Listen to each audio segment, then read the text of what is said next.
Danes je postalo popularno deliti življenjske zgodbe, ki se imenujejo Moja zgodba.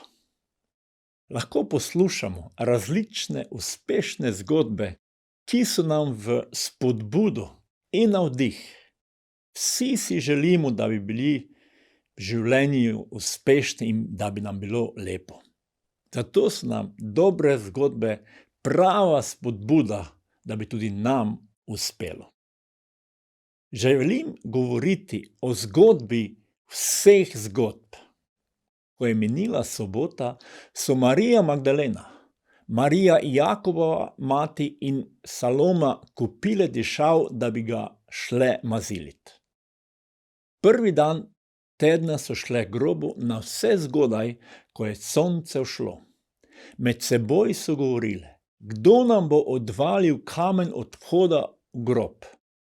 Ko pa so se ozrle tja, so videle, da je kamen odvaljen in bil je zelo velik.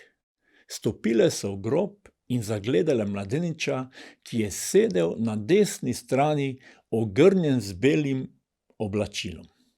In so se zelo začudile.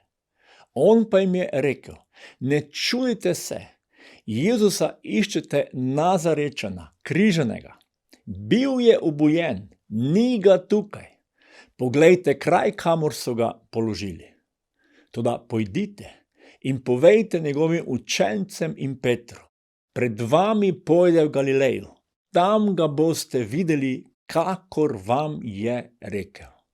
Stopile so ven in zbežale od groba. Trepetale so in bile vse iz sebe in nikomur niso nič povedale, kajti bale so se. Tukaj je opisan dogodek po Jezusovi smrti. Žene so šle po tedanjem običaju k Jezusovem grobu, da bi ga mazile. Toda doživele so nekaj, kar je zavedno spremenilo njihova življenja. Grob je bil prazen in slišale so sporočilo, ni ga tukaj, bil je obujen. Žene so bile tako šokirane in prestrašene, da so zbežale. Jezusovo vstajenje je bil šok za vse, čeprav je Jezus jasno povedal, da bo vstal od mrtvih. Enostavno niso mogli verovati tega.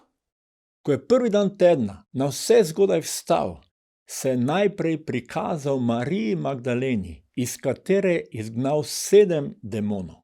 Šla je in to sporočila tistim, ki so bili prej z njim in so žalovali ter jokali. Ko so slišali, da živi in da ga je ona videla, niso verjeli. Nato se je v drugi obliki prikazal 2 izmed njih med potjo, ko sta šla na deželo. Tudi ta 2 sta odšla in to sporočila drugim, pa tudi njima niso verjeli. Še pozneje se je Jezus prikazal 11, ki so bili pri mizi. Ko so bili pri mizi, grajal je njihovo nevero in trdosrčnost, ker niso verjeli tistim, ki so ga videli obujenega. Vstajenje od mrtvih je tako šokantna novica za vsakogar, da je niti Jezusovi učenci, njegovi najbližji niso mogli takoj sprejeti in verovati. Če je Jezus vstal od mrtvih, pa lahko rečemo samo eno, da je potem to zgodba vseh zgodb. Potem je to zgodba, ki daje upanje človeštvu, da se smrtjo vse ne konča. Vendar pa tako kot v Jezusovem času, tudi nam ni tako preprosto verovati, da se smrtjo vse ne konča. Še danes se lomijo koplja o Jezusovem vstajenju. Napisane so mnoge knjige, argumenti za in proti vstajenju. Ko je Pavel ponesel veselo novico o vstajenju, piše, da so bili odzivi različni. Beseda o križu je namreč za tiste, ki so na poti pogubljenja, norost. Nam, ki smo na poti rešitve, pa je Božja moč. Saj je pisano: uničil bom modrost modrih, razumnost razumnih bom zavrgel. Kje je modrec? Kje je pismuk? Kje je razpravljalec sveta? Mar ni Bog modrosti tega sveta obrnil v norost? Ker pač svet prek modrosti ni spoznal Boga, v njegovi modrosti je Bog po norosti oznanila sklenil rešiti tiste, ki verujejo. Judje namreč zahtevajo znamenja, Grki iščejo modrost, mi pa oznanjamo križanega Mesija, ki je Judom spotiku, poganom norost. Za mnoge je bila Jezusova smrt kamen spotike, norost, nesmisel. Judje niso mogli sprejeti, da bi Bog poslal svojega sina, ki mora umreti. To je za Boga poraz, ne moč. Grkom se je zdelo to nesmisel, neumnost, preveč preprosto.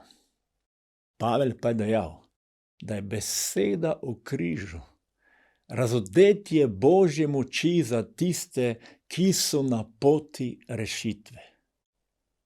Kaj v bistvu prinaša Jezusova smrt in vstajenje ljudem? Sveto pismo uči, da ima vsak človek prirojen čut za to, kar je prav in kaj narobe. Vsi v sebi se soočamo z notranjo bitko, delamo prav ali narobe. Pavel je to opisal takole: ne delam namreč dobrega, ki ga hočem, marveč delam zlo, ki ga nočem. Če pa delam to, česar nočem, tega ne počenjam več jaz, ampak greh, ki prebiva v meni. V sebi torej odkrivam tole postavo: kadar hočem delati dobro, se mi ponuja zlo. Kot notranji človek namreč z veseljem soglašam z Božjo postavo. V svojih udih pa vidim drugo postavo, ki se bojuje proti postavi mojega uma in me usužnjuje postavi greha, ki je v mojih udih. Jaz nesrečnež, kdo me bo rešil telesa te smrti? Velikokrat v življenju želimo delati dobro, toda potem nam spodleti in napravimo slabo. Če smo iskreni, lahko spoznavamo, da je v nas tudi greh, ki nas vodi v slabe dejanja, ki nas uničujejo, kar pomeni, da se sami ne moremo odrešiti oziroma rabimo pomoč od rešenika, ki je umrl za naše grehe. Zato je Jezus umrl in vstal od mrtvih. Plačilo za greh je namreč smrt, Božji milostni dar pa je večno življenje v Kristusu Jezusu, našem Gospodu. Smrt je kruta, da Jezus jo je premagal.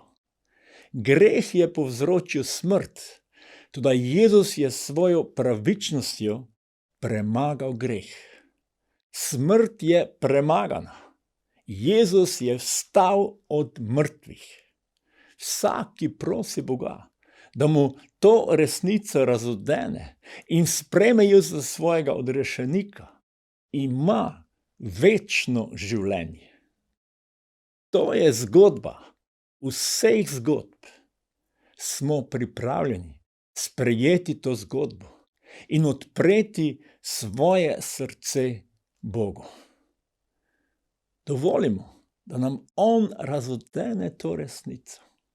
Kaj je Bog skozi svojega Sina storil za nas? Da danes lahko pridemo k njemu in dovolimo Božji besedi, moči evangelija, da spremeni naša življenja. Prosimo Jezusa za odpuščanje in doživimo moč njegovega delovanja v našem življenju. Da je moč greha zlomljena, da so nam grehi odpuščeni in da imamo v Jezusu odpuščanje, mir in večno življenje. Naj bo to največja zgodba v našem življenju. Amen.